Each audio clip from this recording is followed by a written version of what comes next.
भाई आसिक मत बहुत खुशी लगे कि माने वीडियो कले बोली नुह आसिले ये कथबार्ता है मो सागर मत बहुत खुशी लगे केन्द्रापड़ा भी आसुँच जहाँ सेमती आसतु आ भल पाइबा दिंतु मुझे आपण मानू जो आसबे तो से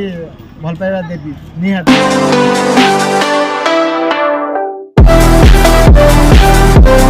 जय जगन्नाथ बाबा गोरखनाथ पीठर अच्छी जगतसिंहपुर जिला गोरखनाथ बाबा पीठ एवं जेहेतु ये गोरखनाथ बाबा महिमा आज सोमवार अच्छी मुझे आसी केन्द्रापड़ा जिलूर एवं भाई को तो अनेक सारा भल पाइबा देखुची मिली आम अच्छे बाबा गोरखनाथ पीठर एवं ये स्पेशल लस्सी रही जेहेतु राजा भाई स्पेशल गुपचुप रही लस्सी रही बहुत फेमस आउ सारा ओडिशार बोधे कहले अत्युक्ति हेनी कहीं सबुठी मुह आ सबू जलवा देखा मिलूँ खाइबार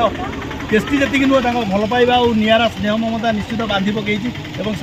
सकाल 7टार मुझे भेटापी भेटिली बहुत खुशी लगे प्राउड लगे सी भी मतलब बहुत खुशी देले भल पाइबा देले आप देखिए पछरे रही बाबा गोरखनाथ राजा स्पेशल दही गुपचुप आप आसतु विजिट करूँ बाबा दर्शन करने सहित राजा भाई को भेटू और राजा भाई प्यारासा बनइबार जो प्लेट एवं अंदाजार जो बनाऊँ दही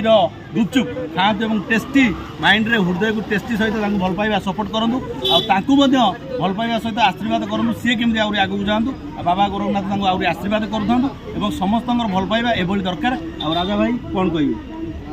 भाई आसिक मत बहुत खुशी लगे कि माने वीडियो कले बोली नुह आसिले ये कथबार्ता है मो सागर मत बहुत खुशी लगे केन्द्रापड़ा भी आसुँच जहाँ सेमती आसतु आ भल पाइबा दिंतु मुझे आपण मानू जो आसबे तो से भल पाइबा देवी निहाती।